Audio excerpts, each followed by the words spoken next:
Hey, Soul Stories fam. We've got a swoon-worthy love story for you today. Let's jump in and tell us, what city are you watching from? Clara Carter dragged her small silver suitcase through the crowded stream of people in the international terminal. The watch on her wrist read 8:17 a.m., while her flight to Paris was scheduled to take off at 8:30. Her heart pounded wildly, her steps quickened. Morning traffic, combined with an unexpected downpour, had shattered her plan of arriving early, checking in calmly. By the time she finally reached the check-in counter, she was met with the apologetic look of the staff member. "Sorry, the Paris flight has closed boarding. You won't be able to get on the plane." Clara stood frozen for a few seconds, as if all the noise in the airport had been sucked away. She bit her lip, shoved her ticket and passport back into her bag. This wasn't some casual holiday she could afford to miss. She had to be in Paris to negotiate an important contract, one that directly affected the future of Carter Design, the small interior design firm her father had poured his life into. "Is there another flight?" Her voice came out hoarse. The staff checked the computer and said, "The next one on this route departs at 8:15 tomorrow morning, which means you'll have to wait about 24 hours. 24 hours? Clara's whole body seemed to collapse into the seat. That much time could mean missing the most important client meeting of her career. She forced herself to pull her suitcase toward the waiting area. The announcements from the loudspeakers blended with the hurried footsteps of hundreds of passengers. The aroma of freshly brewed coffee drifting from the nearby Starbucks only made her mind reel further. Clara dropped heavily onto a blue plastic chair, burying her face in her hands. Just then, a deep voice came from beside her. "Flight canceled?" She startled and looked up. Sitting next to her was a man in his early 30s, tall, wearing a crisp white shirt. His tie was slightly loosened, his sleeves rolled up one notch, revealing a gleaming steel watch.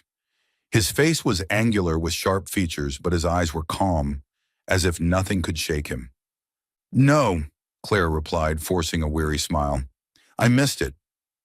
The man raised an eyebrow, the corner of his mouth lifting into a faint smile, half sympathetic, half teasing. "Maybe it's fate." Clara blinked, caught off guard. The words hung in the air playfully, yet for some reason they made her heart skip. "Fate?" She let out a bitter laugh. "If so, fate is being very harsh with me." He tilted his head, keeping that enigmatic smile. "Or maybe, fate is giving you a chance to pause. Sometimes missing a flight can take us exactly where we're meant to be." Clara sighed and turned away. She wasn't in the mood to hear philosophy from a stranger, no matter how soothing his voice was. Her mind was filled only with the image of her father, his silver hair bent over the drafting table. He had trusted her with this trip. She couldn't let him down. "It's just a flight," she whispered, gripping her handbag strapped tightly. "I'll find another way." The man chuckled softly, a spark of curiosity in his eyes. He glanced at the passport peeking out on her lap, then pointed. "Paris? What a coincidence. I missed that one too." Clara looked up in surprise. "You did?" "Yeah," he nodded. "And the next flight doesn't leave until tomorrow." Leaning back in his chair, he spoke as if sharing an amusing fact. "Which means we've just been given 24 hours. Clara stared for a moment. His words made her even more anxious, yet somehow also planted a flicker of something inside her, as if it were an invitation. She shook her head, starting to stand to look for a quieter corner. But that line kept echoing in her mind, no matter how hard she tried to push it away. Maybe it's fate. Clara was still sitting motionless in the waiting area, her suitcase neatly placed beside her. The stream of hurried travelers passed before her eyes, but her mind felt frozen. At 8 o'clock that morning, she thought she had been on the brink of a turning point in her career. Yet just a few minutes late, that opportunity seemed to have slipped right out of her grasp. The man sitting next to her, still impossibly calm, leaned back in his chair, his gray eyes glinting with a mix of mischief and thought. He was silent for a few seconds, then suddenly spoke. "We have 24 hours. Clara turned to him, frowning. "You mean we have to wait for the next flight?" "Exactly." He nodded slightly, the corner of his mouth curving up. 24 hours stuck in a place no one wants to linger. To me, that sounds like a challenge. Or an opportunity. An opportunity? Clara let out a dry laugh. An opportunity to bury my work, my plans, my reputation right here? Instead of being offended, his gaze deepened. Or an opportunity to do something reckless we wouldn't normally dare? Clara hesitated. What do you mean? The man crossed his arms, leaning slightly toward her. His voice dropped, warm and low, as if sharing a secret. Let's make a pact. For these 24 hours, we don't ask for real names. We don't mention the past. We don't discuss the future. We just live in the moment and embrace this unexpected pause fate has thrown at us. Clara stared at him, as if he had just said the most ridiculous thing in the world. A strange pact in an airport? Who would even think of that? She was about to refuse, but then his eyes held hers. Steady, calm, yet carrying something that made it hard to look away. Amid the bustling chaos, his composure seemed to carve out a private space, separate from everything else. No real names, she repeated, her tone laced with sarcasm. He nodded. No past? That's right. No future, he smiled. Only the present. Clara let out a long sigh. She wanted to argue, to say she didn't have time for such nonsense, but her exhausted body and drained spirit left her without the will to fight. In truth, a part of her, the part too accustomed to rules and responsibility, felt strangely tempted by the idea. 24 hours. A span of time forced out of her routine. If she couldn't change reality, why not try living differently, just once? Fine, she muttered, almost as if to soothe herself. But only 24 hours. Deal. He extended his hand. Clara hesitated briefly, then placed her hand in his. The handshake was firm, unexpectedly warm. Then, he released her hand, a mischievous smile flickering across his face. Nice to meet you, Miss Coffee Spill. Her eyes widened. What? Back at the check-in counter, you spilled coffee on my shirt. I figured the nickname fits. Clara's cheeks flushed crimson. That's rude. If that's the case, I'll call you Mr. Midnight Flight. Since your flight crashed and burned just as badly as mine. He burst out laughing. The sound was deep, resonant, breaking through the heavy air between them. Perfect, he said. So, Miss Coffee Spill, we have 24 hours, starting now. At first, Clara thought she would regret agreeing, but only minutes later, she realized she felt strangely lighter. No names, no titles, no need to carry the weight of being Mr. Carter's daughter. Just a woman who missed her flight, sitting next to a stranger who had missed his too. So, what do you plan to do with these 24 hours? She asked, still cautious. He leaned back, eyes drifting toward the brightly lit fast food counter in the distance. First, breakfast. I'm starving enough to sign away my soul in exchange for a burger. Clara chuckled softly, for the first time that bleak morning. Doesn't sound like the kind of thing a white shirt, silver watch guy would say. He winked. That's exactly why it's fun. For some reason, Clara found herself getting up with him. They wheeled their suitcases to the burger counter and ordered the simplest meal. Sitting at the small plastic table, she watched him fumble with the wrapper, sauce sticking to his hands. You've never eaten a burger at an airport before? She teased. Actually, he looked at the burger and gave a helpless laugh. This is my first fast food meal in years. Well, Clara arched a brow, then today really is your destiny day. He didn't argue, just smiled, a faint dimple appearing. The light in his eyes sent a ripple through her chest. After the meal, they wandered around the terminal, a bookstore, souvenir stands, massage chairs, and even the children's play area. Everywhere they went, there were echoes of laughter, playful banter exchanged between them. With each passing minute, Clara felt something undeniable. The noisy world outside was fading away. Here it was only her and Mr. Midnight Flight. By the time the wall clock struck 11, Clara realized she had completely forgotten her exhaustion, and even the panic of missing the contract. Maybe his words from the start hadn't been entirely meaningless. Maybe fate really did want her to pause for a moment. When they returned to the waiting area, Clara sat down, leaning against her suitcase. He sat across from her, elbows resting on his knees, head tilted as he studied her. You still don't believe in this pact, do you? He asked. To be honest, No, she admitted, but I'll try. Just for today. Satisfaction flickered in his eyes. Just today is enough. You never know. 24 hours can change a lot. Clara stayed quiet, staring down at her hands. Inside her, a faint unease stirred. She had never been quick to trust anyone, least of all a stranger. But something in his voice, in the way he looked at her, made her want to believe, at least for these 24 hours. The airport's shopping concourse felt like a miniature city.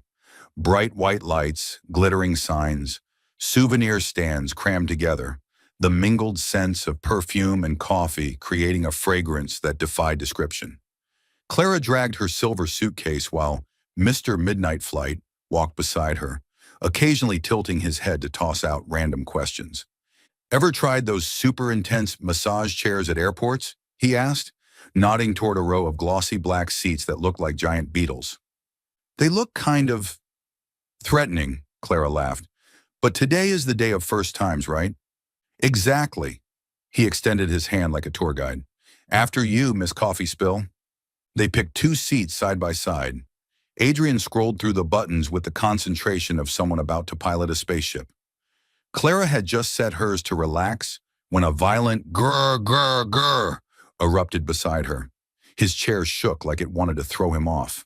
Adrian jerked upright, fingers mashing the panel, accidentally switching it to Shiatsu Max. The rollers inside began clawing furiously down his back. Hold on, this feels less like therapy and more like assault, he gritted out, face contorted, yet still trying to look composed. Clara doubled over, laughing so hard her eyes watered. You just activated the destroy fatigue and dignity mode. Emergency assistance? He croaked. She leaned over and hit the power button. The chair stilled, releasing its captive, the once polished gentleman now with ruffled hair and a crooked tie. Adrian braced his arms and sat up, inhaling like a man who had just survived a hurricane. This is the first time I've ever been bullied by a chair, he admitted. In return, it cured your chronic seriousness, Clara teased. You're smiling more already. He dipped his head slightly, amusement glinting in his eyes. Thank you, doctor. Coffee. The arcade section sat just behind the massage chairs, a small but lively corner featuring a boxing machine, mini basketball hoops, racing simulators, and a worn-out claw machine that chimed out tiny electronic music on repeat. Adrian stopped at the basketball game, rolling up his sleeves as if preparing for a high-stakes negotiation. You'll cheer me on, won't you? He asked. If you score 30 points, I'll call you Mr. Clutch instead of Mr. Midnight Flight. Clara crossed her arms with a mischievous grin. The game began. First shot, miss. Second, hit the backboard. Bounced out. Third, rimmed and rolled away. Clara chuckled, biting her lip to hold it back so he wouldn't lose momentum. Suddenly, by the fourth ball, he adjusted his wrist. Swish. Then again. And again. He found the rhythm, shots sinking one after another. In the final 10 seconds, the score soared. The buzzer rang. 29. One short. Clara tilted her head with mock regret, though her eyes sparkled. So close, mister. Almost. Close doesn't count, he laughed good-naturedly, then handed her the ball. Your turn. No way, Clara started to protest, but he had already pressed start. She took a chance. First shot, swish. Second off the board, skimmed the rim, dropped through. She exhaled. Then inexplicably, her hand found a rhythm. 5 in a row zipped into the hoop, the score beeping wildly. Buzzer, 31. Adrian froze for 3 seconds, then burst into laughter, clapping like a fan admitting defeat. Ladies and gentlemen, I give you Miss Clutch. You promised, Clara said, hands on her hips, trying to stay composed, though her cheeks burned with childlike delight. They moved on to the claw machine. Inside sat a crowd of plush cats with bows. Adrian dropped in a coin, maneuvered the claw, lowered, slip, again, slip. This thing was programmed to sabotage human pride, he muttered. Let me try. Clara studied the angles, tilted her head, pressed for 3 seconds, released. The claw scooped a tiny white kitten, lifted, wobbled, and dropped it right into the chute. Click! The door popped open. She froze a beat, then turned, holding out the toy. For Mr. Almost. Unfair, Adrian accepted it with mock gravity. You're winning everything today. Not yet, Clara flicked the bow on the kitten's neck. There's still one test. What's that? Photo booth. The booth stood in the corner, red curtain half drawn. Clara slipped inside first, waving for him to follow. Adrian hesitated for a breath. He didn't look like the type to jump into silly surprises, but then stepped in. The cramped space forced them close. His shoulder's warmth made Clara's heart stutter unexpectedly. The screen blinked. 3-2-1. Shot 1. Both smiled politely at the camera. Shot 2. Clara puckered her lips in a goofy face. Adrian blinked in startled confusion, caught in a rare, clumsy moment. Shot 3. Adrian mimicked her, making a ridiculous pout. Clara burst out laughing, leaning until her head touched his shoulder. Shot 4. Clara covered half her face with her hand, leaving only her smiling eyes. Adrian tilted his head, squinting slightly, as if saving that frame just for memory. The printer whirred, spitting out 2 identical strips. Clara picked one up, staring at the 4 captured moments. She folded a strip and slipped it into her wallet. The other she held out to him. Proof of the 24 hours, she said, but no showing anyone. Agreed, he replied slowly. A harmless secret between 2 people with no past. Clara smiled, though her chest fluttered strangely. Duty-free reeked of perfume. Rows of glass bottles formed sparkling towers. Clara sprayed a burst of bergamot citrus, like opening a window on a fresh morning. Adrian stood at the headphone display, holding up a massive pair, topped with glowing cat ears. Don't tell me you're going to... Clara hadn't finished before he slipped them on, flicking the light switch. The ears blinked like runway beacons. For a moment, the world slowed. The crisp-shirted, silver-watched, handsome but cold man was standing under neon duty-free lights wearing flashing cat ears. A clerk walking by stifled laughter until her face turned red. A boy tugged his mother's sleeve to point. Clara couldn't breathe for 3 seconds from laughing. How do I look? Adrian asked seriously. Like the CEO of the Cat Kingdom, she gasped between laughs, or the Prince of the Silly Squad. He nodded solemnly, without a hint of shame. Good. That's the exact title I was missing. He tapped play on a sample playlist. Pop music bursting out. He bobbed his head to the beat, the ears blinking with every drum. Clara leaned against the counter, laughing and shaking her head. Some moments shattered every assumption. Right now, all his sharp edges melted into something rare. Awkward, but genuine. I'll take this one, he told the clerk, removing the headset. And do you have a smaller size for someone with a smaller head? Yes, sir, the clerk chirped, fetching a mini version. Adrian paid, tucked the tiny box into a paper bag, and then handed it to Clara lightly. Not a gift. Just mandatory equipment for the silly squad. Sorry, I don't have a membership, she quipped. You do now. He placed the bag in her hand. Lifetime membership, valid until the end of today. Clara held the bag, her heart skipping a soft note. Fine, but I'm not wearing it in public. Just once, he said, mischief sparking in his eyes, so you'll know how brave you were. They left duty-free, each carrying an ice cream cone. Sitting on the steps near the huge windows overlooking the runway, they watched the sun drop lower, gleaming on the lined-up planes. Thin white streaks stretched across the sky like chalk marks. Clara glanced sideways. His cuff had slid back, revealing a faint scar along his wrist. For a moment, something in her chest tightened, like she had seen that somewhere before. She almost asked, then remembered the pact. No past, no future. She stayed quiet. He said nothing, only passing her a napkin when her ice cream dripped. There's one thing I'm starting to believe, he said at last, still watching the tarmac, that people don't always need to know everything about each other, to understand each other. Sounds risky, Clara replied, half joking, half serious. What if we're completely wrong about each other?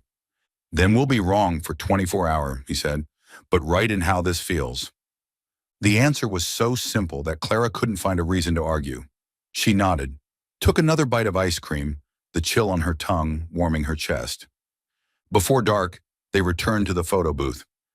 Adrian suggested sticking one tiny photo to the back of his phone, not showing faces, just the frame where their silhouettes leaned together laughing. To remember that there was a day, he said. The day of the silly squad? Clara asked. The day of the brave, he corrected softly. Clara tucked the other strip into her wallet. The plush kitten's bow peeked out of his bag, bobbing ridiculously with every step. She laughed again, light as breath. And in the echo of overhead announcements, in the neon lights and perfume drifting into the tang of jet fuel, Clara realized, behind that calm, aloof exterior, this man held a strangely endearing, clumsy side, one he only revealed when he allowed himself to be silly. Maybe there was nothing proper here, violent massage chairs, conniving claw machines, flashing cat ears. Yet it was those very silly things that pulled her out of urgency, out of the shadow of being Mr. Carter's daughter, out of the question of what comes tomorrow.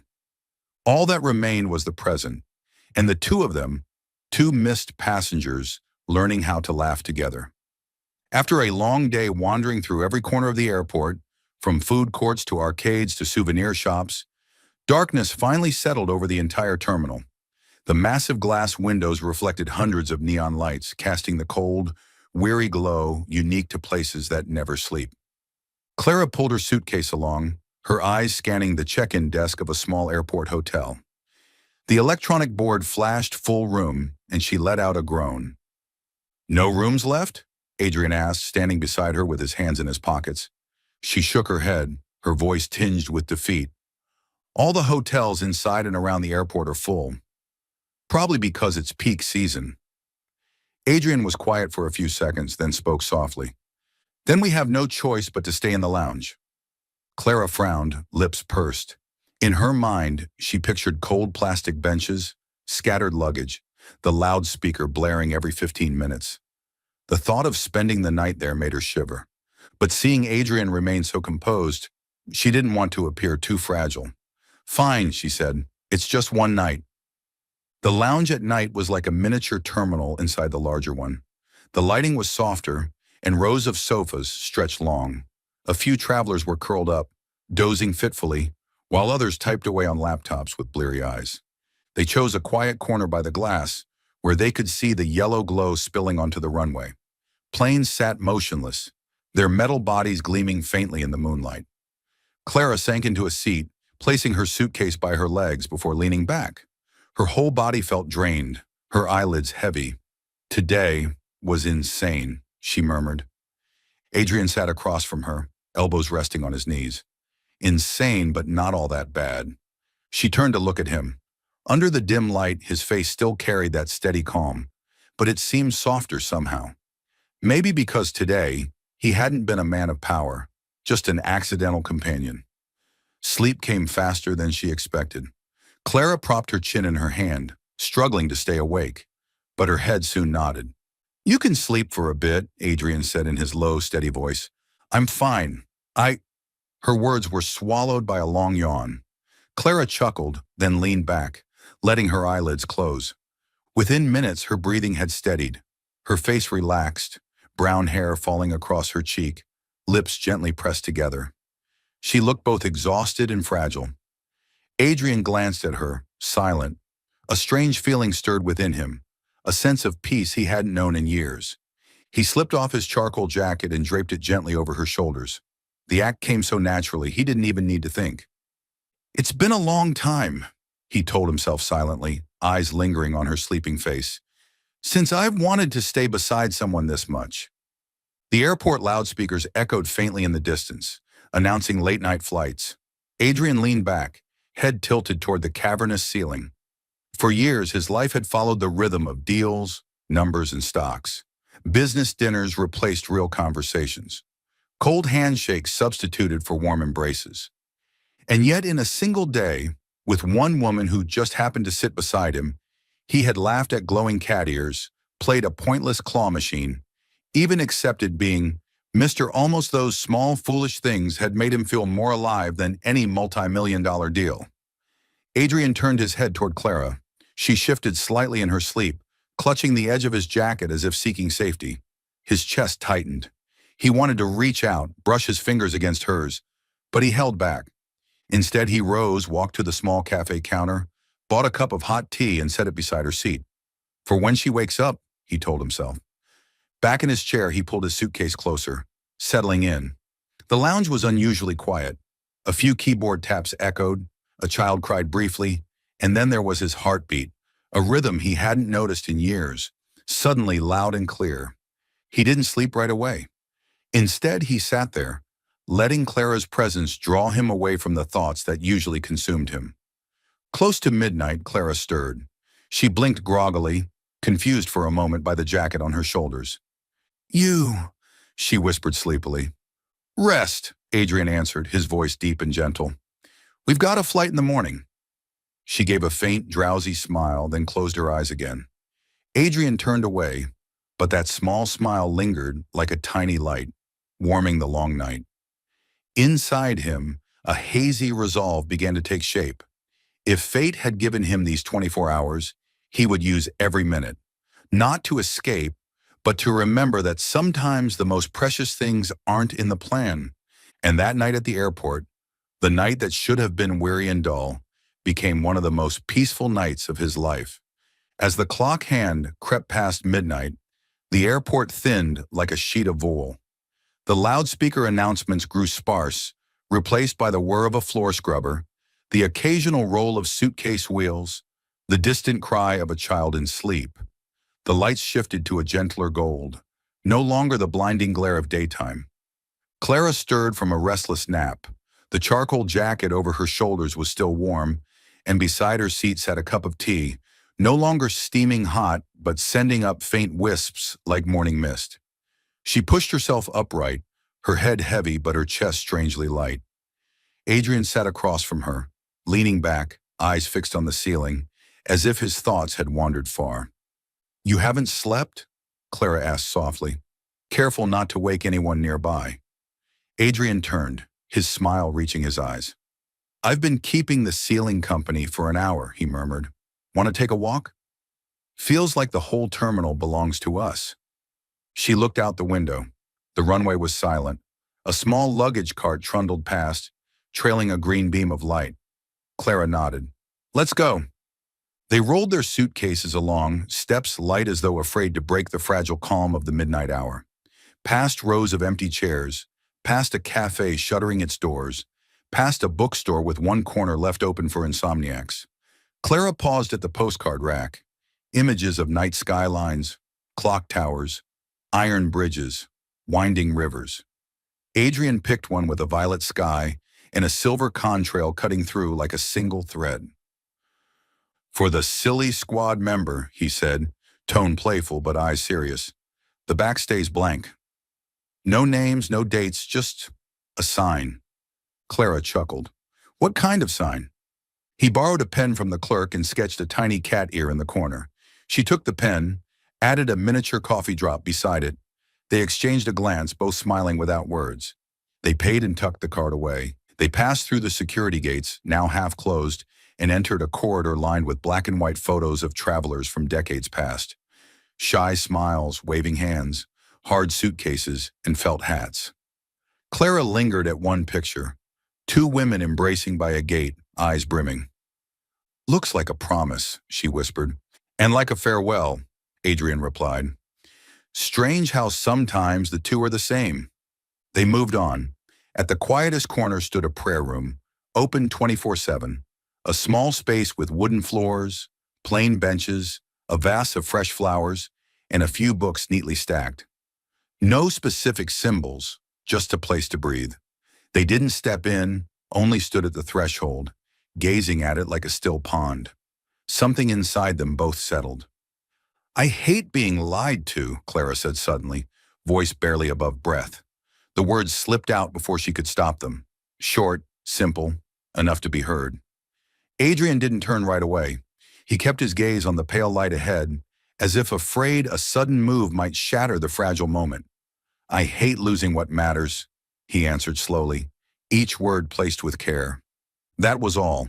Just two lines strung between them, trembling like the pluck of a string. No why, no by whom, no when. The pact remained intact, but those few words mapped an emotional terrain, enough for the other to step onto. They walked on, arriving at a wall of glass facing the wind barrier.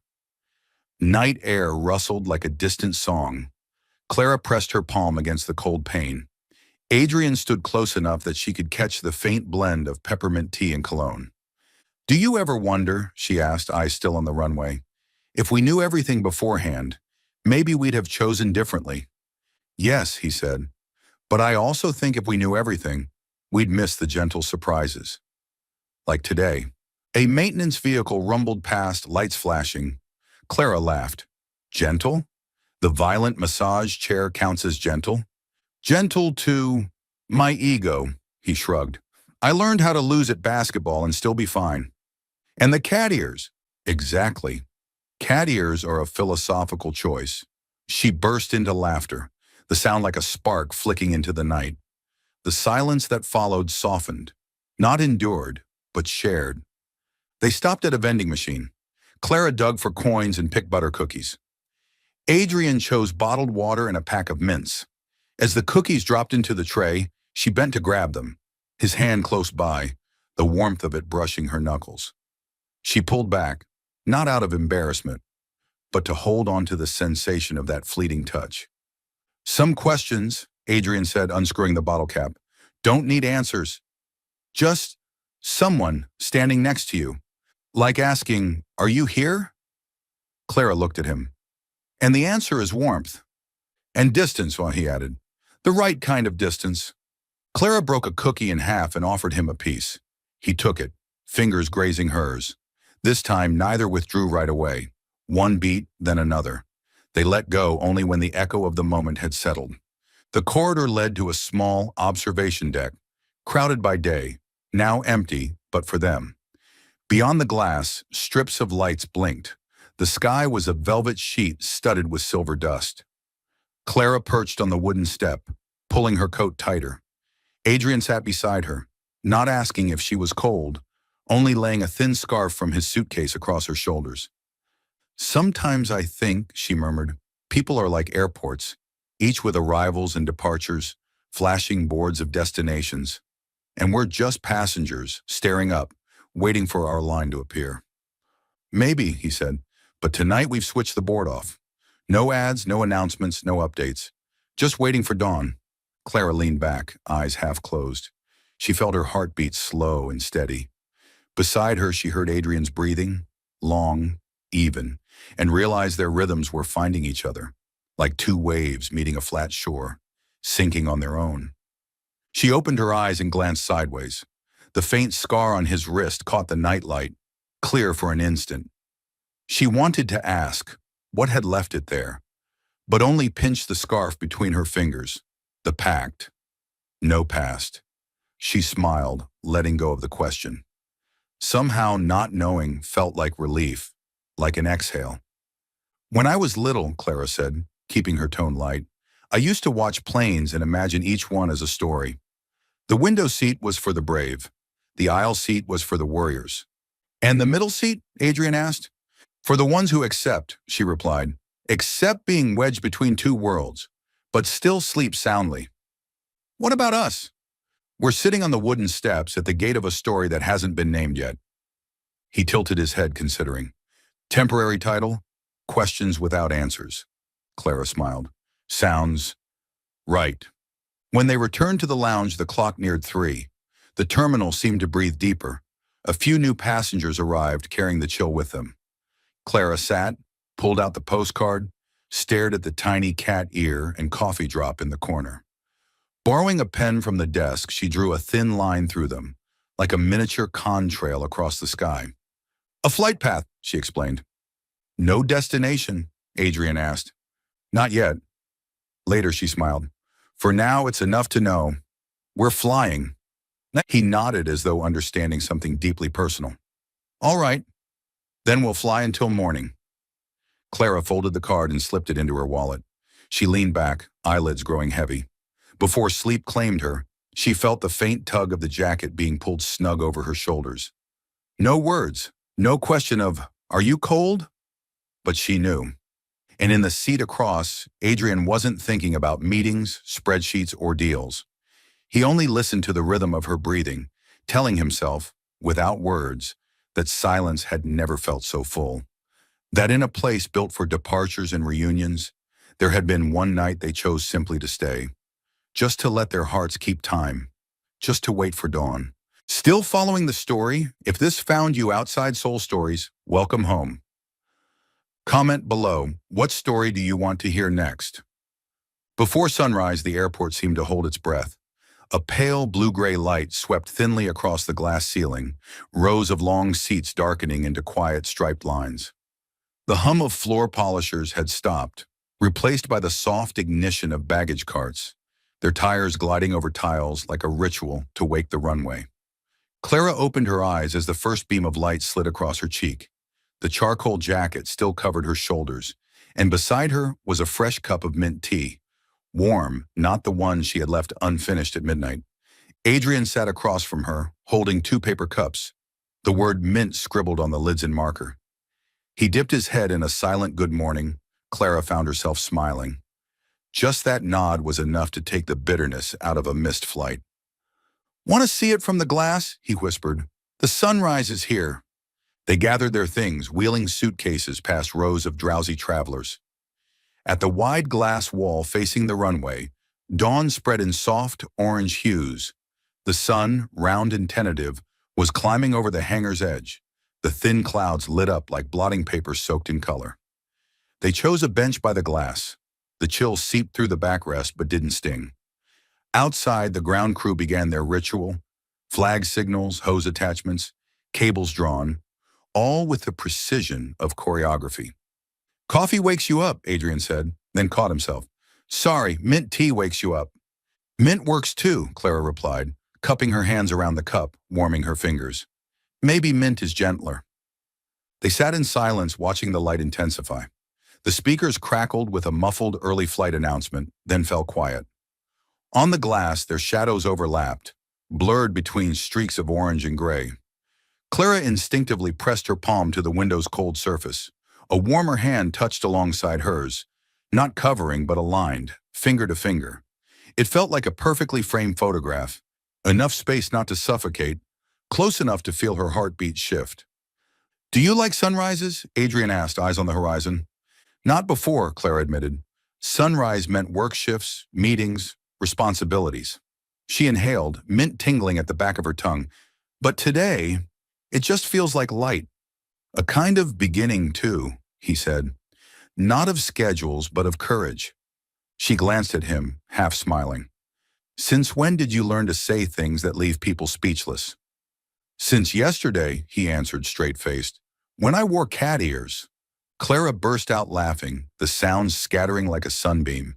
She remembered the glowing ears wobbling, the massage chair fiasco, the postcard with its tiny cat ear, and coffee drop in the corner.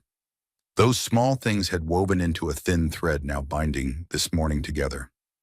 "Miss Coffee Spill," he said softly, "if we meet again beyond these 24 hours, would you take the gamble?" The question fell between them like a pebble skipping across water, sending ripples outward. Clara didn't answer immediately. She looked past the glass, at her shadow overlapping his, at a distant plane flicking on its taxi lights, its amber beams stretching like a honeyed path. Gamble was a dangerous word for someone who hated abandonment. But to gamble on whom? On a stranger who had pulled up her jacket as she slept. Who knew when to stay silent? Who laughed at himself? "What's the gamble?" she asked quietly, her voice brushing the rim of the cup. "That's what you feel today, isn't it? Because of this terminal," Adrian said, still watching the dawn. "But because of the person sitting next to you. That if we met outside this time bubble, we'd still recognize each other. Not by name, not by title, but by the same silence." Clara lowered her eyes to their hands, close but not clasped. He bore that faint scar at the wrist, light grazing it like a pencil mark. She remembered the pact, no past, no future. That rule had carried her lightly through the night, yet here he was, stepping one foot into future. Not with promises, but with a wager. Oddly, she wasn't afraid. Maybe because he wasn't asking for her phone number or real name. He was asking if she'd trust a feeling, the one thing they hadn't faked all day. I thought you only liked certainties, she teased, buying herself one more breath. I like what's real, he corrected so softly it barely disturbed the air. Certainty is sometimes a net, real as water. The sun cleared the hangar roof. Light poured over, washing his cheekbone, sharpening the bridge of his nose, glinting off the slight curve of his mouth. Clara felt a small bird flutter in her chest. She nodded, slow, clear, like pressing a seal to a blank page. Then, I'll take the gamble, she whispered. He turned, meeting her eyes for the first time that morning. In the gray depths, there were no fireworks, no drama, only the quiet of a man hearing the right answer. His hand shifted closer. So did hers. Their fingers touched, then, naturally as breathing, intertwined. Neither counted the beats, but their hearts seemed to. There are rules, Clara remembered aloud, still holding his hand. No names, no past, no future. We keep them, Adrian said. A wager doesn't break the rules. It just adds a prize. What prize? A round-trip ticket between two real people. The line made Clara laugh again. She closed her eyes briefly, letting mint and sunlight blend into a single flavor. Then, with no cue, they leaned toward each other. The glass behind them reflected two figures moving closer. As their lips brushed, Clara was faintly aware of a distant announcement echoing a flight number, of someone wheeling luggage quickly past, and of the buttery scent of fresh croissants wafting from an open bakery. She thought, everything else is in motion except the two of them, fixed in this point of time.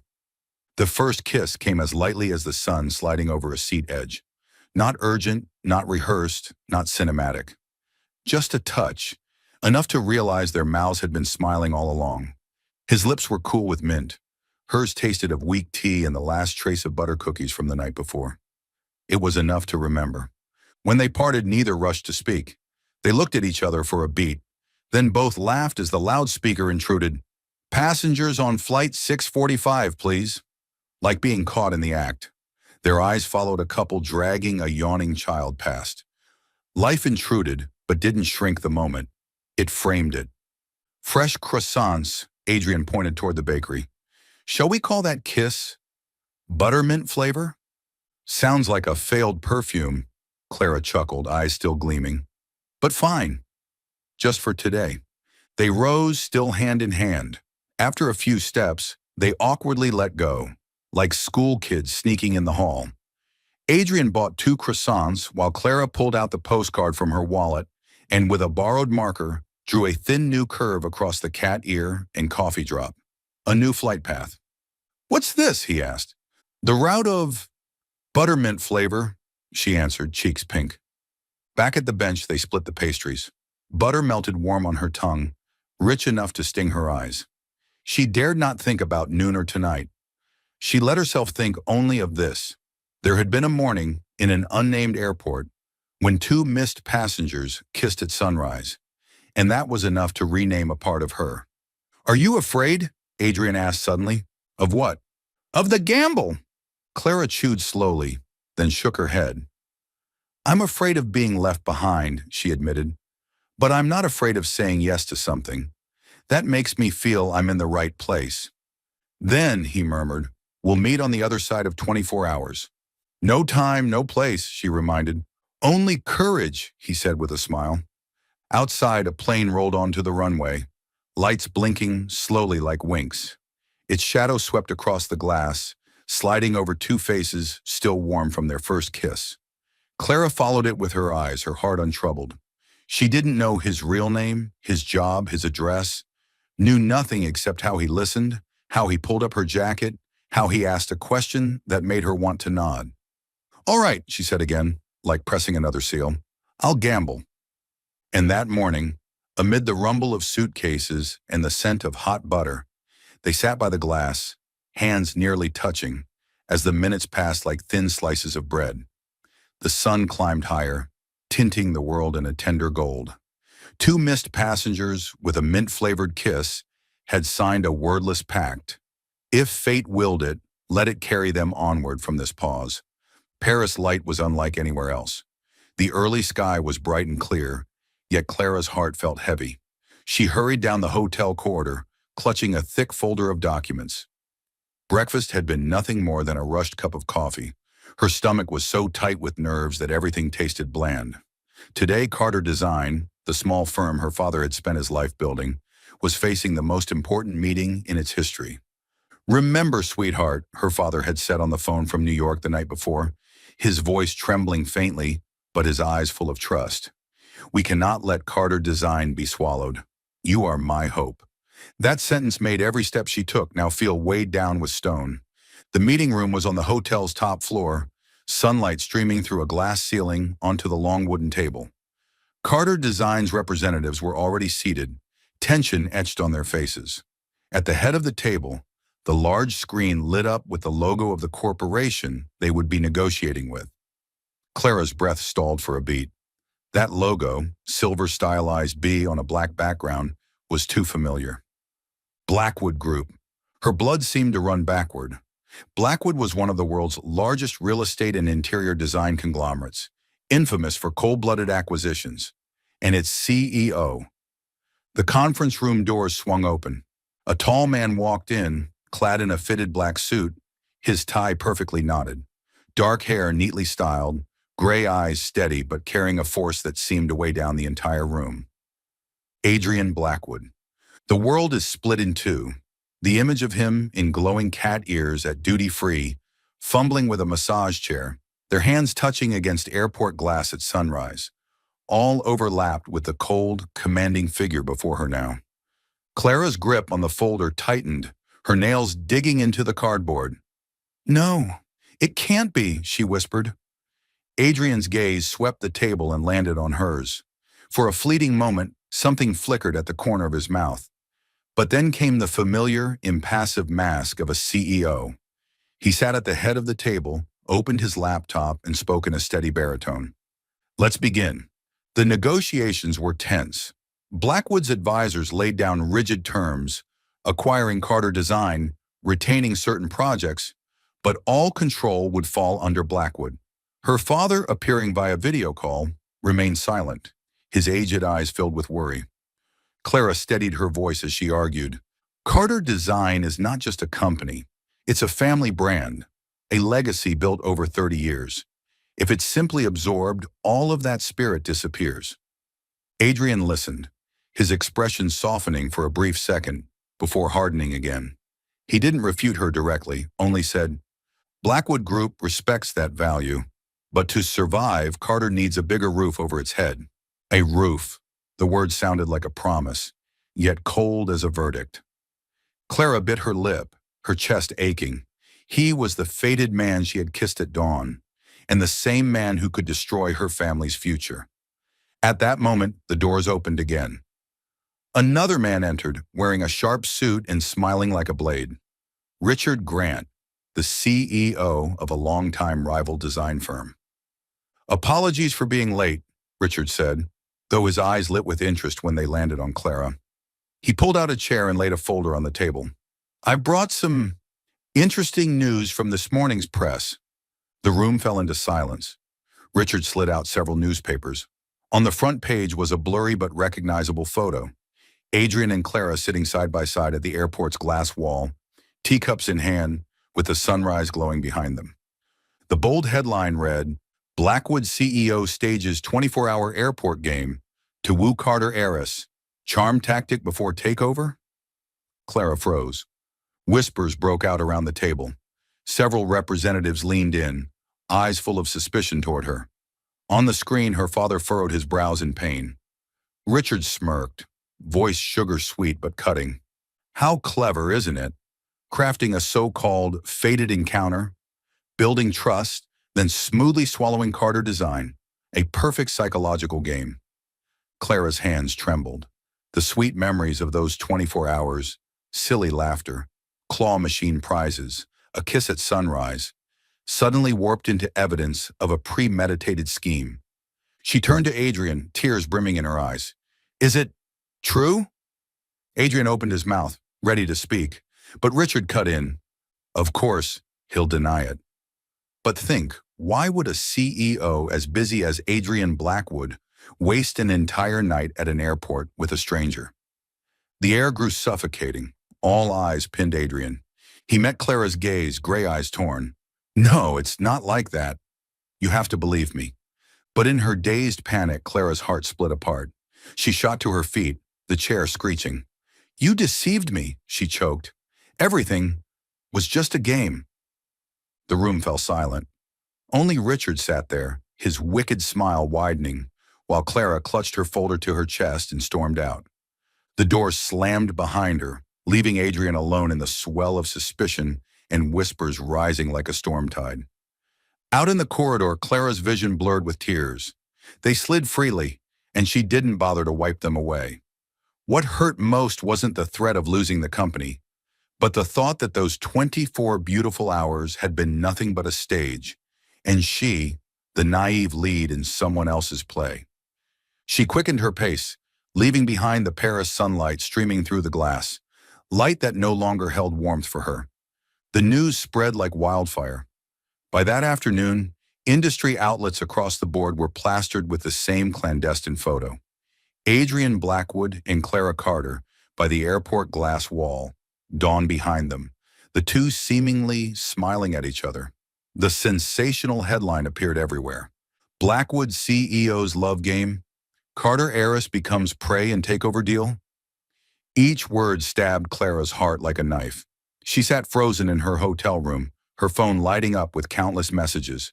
Colleagues half-doubting, friends asking questions, even distant acquaintances sending sarcastic congratulations.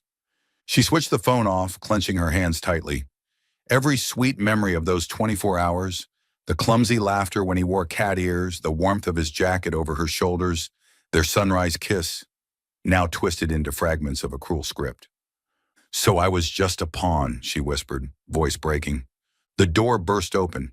Adrian strode in, ignoring protests from his assistant and the front desk, his gray eyes fixed on Clara's pale face. Clara, don't call me that. She shot to her feet, backing toward the window. So all of it was just to make it easier for you to ruin my family's company? Her voice cracked, raw with hurt and anger. Adrian halted, his eyes darkening. No, never. You have to believe me. The airport had nothing to do with the deal. Nothing to do with it? She let out a bitter laugh, tears spilling. We coincidentally missed the same flight, coincidentally made a 24-hour pact, coincidentally shared all those sweet moments. And then I discovered you're the CEO trying to devour Carter Design, and right at that moment, a rival conveniently leaks a story claiming you staged it all? That's all just a coincidence? She shook her head, choking on the words. Do you think I'm that naive? Adrian took a step forward, his voice urgent. You are the only thing that's made me want to step outside the CEO mask. I never... Enough! Clara cut him off, her hand trembling. You want me to believe you, but can you deny that Blackwood Group is trying to swallow my father's company? Can you say right here and now that you'll stop the deal? Adrian opened his mouth, but the words stuck in his throat. Before he could answer, Clara's gaze shattered. See? She whispered, retreating further. It's all just a power play. She spun, yanking the door latch. I was a fool to believe in fate. Adrian stood frozen. The door clicked shut, the sound like a period marking the end. Inside his chest, a hollow spread wide, swallowing every word left unsaid. He wanted to chase after her, to shout that Richard had orchestrated everything, that none of it was staged. But his feet felt glued to the carpet, his hands clenched white. He looked around the now empty room, the cold cup of tea on the table echoing that morning at sunrise. A sharp pain pierced through his chest. No, it's not like that, he murmured to the silence. I never lied to you. But Clara was already gone. Clara stepped out into the streets of Paris, the smell of fresh bread from a corner boulangerie drifting past, but not enough to soften her heart. The city of light glowed brilliantly, yet to her it was veiled in stinging fog. She pulled her scarf higher, trying to hide the tears streaming down. In her mind, his words replayed, if we meet again beyond these 24 hours, would you dare to gamble? She had nodded. She had gambled with her whole heart. and now it felt like she had lost everything. The rumors spread like an uncontrollable storm. Every paper, every blog repeated the phrase 24-hour airport game as evidence of Adrian Blackwood's scheme to take over. Blackwood Group's stock fluctuated, but what hurt Adrian more than market shifts was the look in Clara's eyes as she turned away from him, wounded, furious, and worst of all, stripped of trust. He couldn't sit still. That very night, Adrian summoned his private security and legal teams. He wanted to trace the source of the photo and the article. Every link in the media chain was thoroughly examined. Anonymous emails, fake accounts, and the trail of ad payments. 24 hours later, the truth emerged. All roads led back to Richard Grant. The same man who had walked into the meeting room with that sly smile had been the one to hire paparazzi to tail Adrian at the airport, snap the photo, and spin it into the staged destiny story. His goal, to sabotage Carter Design and tarnish Blackwood's reputation, while driving a wedge between Adrian and Clara. Adrian gripped the folder of evidence so tightly the veins stood out on his hands. Rage burned through him, but beneath it lay something sharper. Pain. Clara had believed the lie. He stood before his office window, Paris's golden avenues glowing below. Her words echoed in his head. So all of this was just to make it easier for you to ruin my family's company? He wanted to rip apart the distance between them, to shout that she was wrong. But he knew no words could erase the wound left when trust collapsed. The next day, Adrian went to Carter Design's Paris office. The meeting room was small, lit by cold white light, drafting sheets spread across the table. Clara was there, alongside her father and colleagues. She froze when she saw him, her eyes both steely and guarded. "What are you doing here?" she asked, her voice cold as ice. "To give you the truth," Adrian replied, laying the folder on the table. "The one who spread the story wasn't me. It was Richard Grant. He staged the whole filthy trick to sabotage Carter and discredit me." Her father frowned, carefully flipping through the pages. The evidence was undeniable. Emails, invoices, proxy accounts. But Clara stayed silent. She stood straight, fists clenched, her gaze locked on him. Even if Richard spread the rumor, the fact remains. The Blackwood Group still intends to acquire Carter Design, and you are still the man leading that deal.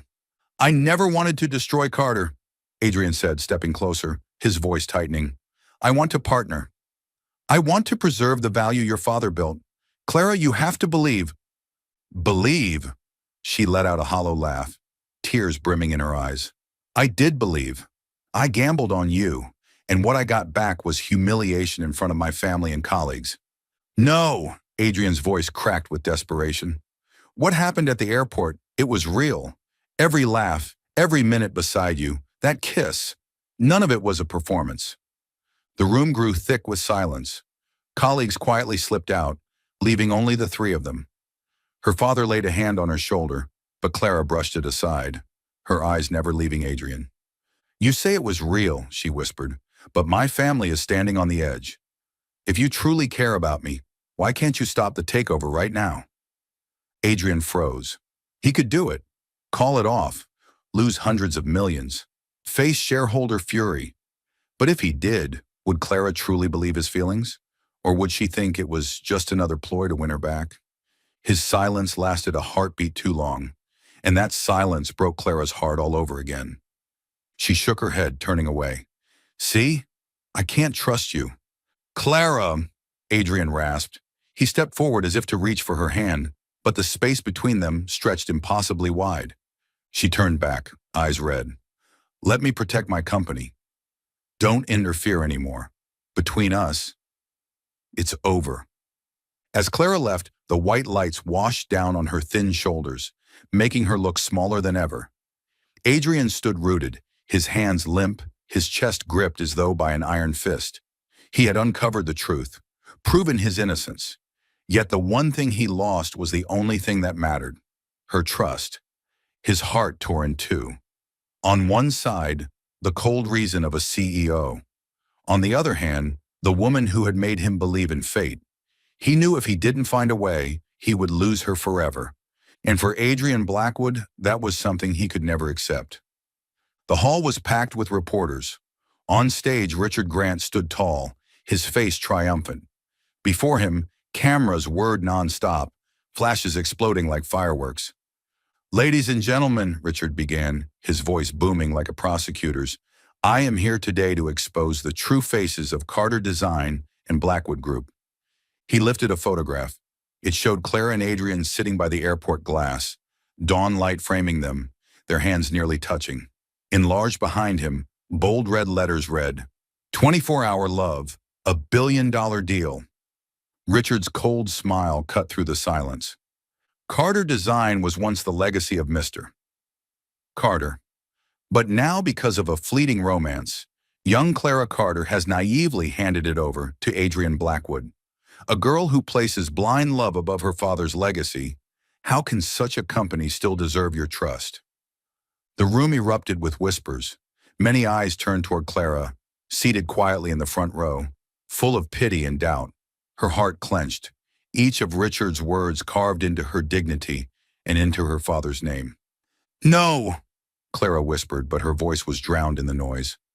Richard delivered the final blow.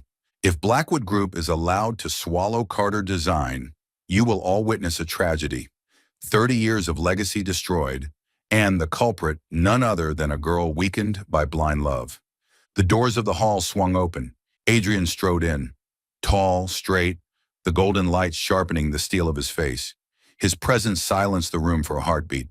He walked straight to the stage, stopped beside Richard, and spoke in a voice that cut through the crowd. "I have a truth to tell." Richard sneered. "Oh? Has the mighty CEO come to confess?" Adrian turned toward the reporters, his eyes hard but his voice low and steady. "Carter Design was never a target for takeover. I sought a partnership because I respect the values a family poured into it. I have never and will never coerce or deceive Clara Carter." He paused, then looked directly at her. His voice softened, but every word struck deep. "The only thing I truly want is Clara." Cameras exploded with flashes. Reporters surged forward, microphones raised high. But Clara sat frozen. His words pierced the wall of anger in her chest. Her heart trembled, but her mind screamed, "He's a CEO. He knows how to wield words like weapons." Richard laughed bitterly. "Bravo! A love confession at a press conference. But what do you all think? A shrewd CEO and a naive girl. Just another staged romance to cover a deal." The hall roared again. Clara rose, eyes shimmering. She looked at Adrian, her voice shaking. "If you truly respect Carter Design, then can you stop the deal immediately?" Adrian faltered. Shareholder pressure, corporate duty, all spun in his head, but he did not say no. He stepped forward, his voice breaking. "I will find a way, Clara, but please believe this feeling has never been a lie." She shook her head, tears spilling. "I can't." She turned and walked out, flashes blinding, leaving Adrian standing stunned under the glare. Days later, in Carter Design's warmly lit office, Mr. Carter sat across from Adrian. His silver hair hung over his brow, eyes sharp yet calm. On the table lay the file Adrian had brought, a plan for partnership, not takeover. "Mr. Blackwood," Mr. Carter began slowly, "I've read this. If it holds true, Carter Design will remain in my family's hands, while gaining your corporation's support." "That's right," Adrian said firmly. "I don't want to consume Carter. I want it to keep its soul, while Blackwood becomes its foundation." Mr. Carter nodded slightly, then met Adrian's eyes. "I am not blind. I know you care about my daughter." Adrian bowed his head faintly, not denying it. "You must understand," Mr. Carter continued, "Clara carries too much weight. She believes that one misstep is a betrayal of me. She is afraid, not because you are unworthy, but because she hasn't yet learned how to place her own happiness beside the burden of family." He sighed, his voice softening. "I spent my life building Carter Design. But my true legacy isn't walls or projects. It's for my daughter to live happily. If you are sincere, be patient. And as for my daughter," he turned as Clara entered the doorway, her eyes still swollen. "Remember this. I can protect the company with intellect and faith, but your heart, only you can protect it." Clara froze, her chest tightening. Her father had just given her something she had never dared believe. The right to love, not as betrayal, but as part of the family's legacy. She looked at Adrian. In his eyes, she no longer saw the cold CEO, but the man who had fumbled with a massage chair, who had worn cat ears just to make her laugh, who had draped a jacket over her shoulders in the airport night. Her heart tore between duty and longing, but for the first time, she felt the ties binding her begin to loosen. Paris in the late afternoon was draped in the pale gray of rain just past. The cobblestone streets glistened, the first golden lamps flickering on along the boulevard. Inside Carter Design's small Paris office, tucked on the third floor of an old stone building, Clara sat motionless at the conference table. Before her lay a stack of files, blueprints she had once been proud of. Now they felt like a weight pressing on her chest. She folded each sheet and slipped it into her case, her hands trembling slightly. A part of her longed to board the next plane out of Paris, to escape the stares, the whispers, and most of all, Adrian Blackwood. "Daughter," her father's voice came from behind, warm yet steady. "Are you planning to run away again?" Clara startled and turned. Mr. Carter stood by the window, his frame thin but his eyes unwavering. He came closer, laying a weathered hand on her shoulder. "I've seen enough," he said slowly. "Adrian is not the enemy. Grant is the one who wants to destroy us. Adrian, he wants to walk forward with us." Tears welled in Clara's eyes. "But father, what if I've trusted the wrong man? What if it was all an act?" Mr. Carter shook his head. "I've spent a lifetime in negotiations. I know when a man speaks the truth. Adrian looks at you with a man's eyes, not a CEO's. You may doubt yourself, but don't deny that truth." Before Clara could reply, the door swung open. Adrian entered. He wasn't in his usual dark suit, only a white shirt with sleeves rolled up, his tie loose. He looked tired, but his eyes were clear, resolute. "Forgive the intrusion," he said, meeting Clara's gaze, "but I can't let you leave thinking I deceived you." The air thickened. Clara clutched the case tighter, her voice breaking. "What more is there to say, Adrian? At the press conference, you made everyone believe, but I wasn't performing," Adrian cut in, taking a step closer. "I investigated. I presented the evidence that Richard had set it all up. But more than that, I need you to understand. I could lose my company, but I cannot lose you." Clara's heart tightened. His words were raw, but fear still tangled within her. "You don't understand. I've always been afraid of betraying father. If I choose you, would that mean putting love above my family?" "No," came another voice, deep, steady, her father's. He stepped between them, eyes soft yet firm. "Daughter, I've held this company for 30 years, and I will continue to guard it with intellect and trust. But your happiness, that's not something I can guard for you." He turned to Adrian with a small nod. "Mr. Blackwood, I believe your intentions. You've proven you seek partnership, not conquest. The rest lies with my daughter." Mr. Carter left, closing the door softly, leaving a silence between the two. Clara stood there, her heart pounding. Adrian moved closer, stopping just a breath away. "I know you're still afraid," he whispered, "but remember, we once dared to gamble. Those 24 hours at the airport, you nodded when I asked, if we meet again, would you dare?" Clara bit her lip. The memory of that sunrise washed over her. Orange light, a warm hand, a gentle kiss. Her heart ached, then softened. "I did nod," she admitted quietly. "But I'm still so scared, Adrian." He reached for her hand and held it, this time with no space between. "I'm scared too. Scared of losing you. But love isn't a game. It's a decision. And I've decided, this time I won't let us miss our chance." Clara looked down at their joined hands. Warmth flowed through her, melting away the ice of doubt. She lifted her gaze, her eyes glistening. "This time, no more missed chances," she whispered, a tear sliding down like a seal on her words. Adrian drew her into his arms. They held each other for a long time, as if making up for the days lost to misunderstanding. Outside, Paris's church bells tolled, their rhythm merging with the steady beat of their hearts. New York in summer was bathed in golden light, In a small garden on the outskirts, white flowers and twinkling lights decorated a simple yet intimate wedding. Not the glittering extravagance expected of billionaires, but a ceremony filled with love, sincerity, and only the dearest faces.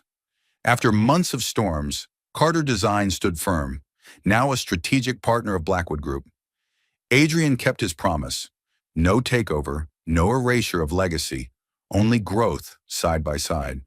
For Clara, it was the clearest proof of his love. When the music began, Clara, radiant in a white gown, walked down the flower-lined aisle. Her eyes found Adrian waiting at the end. Tall, steadfast, his smile meant only for her. With every step, her heart beat as it had that fateful morning at the airport. At the moment of exchanging rings, Clara gripped his hand, her voice trembling with emotion.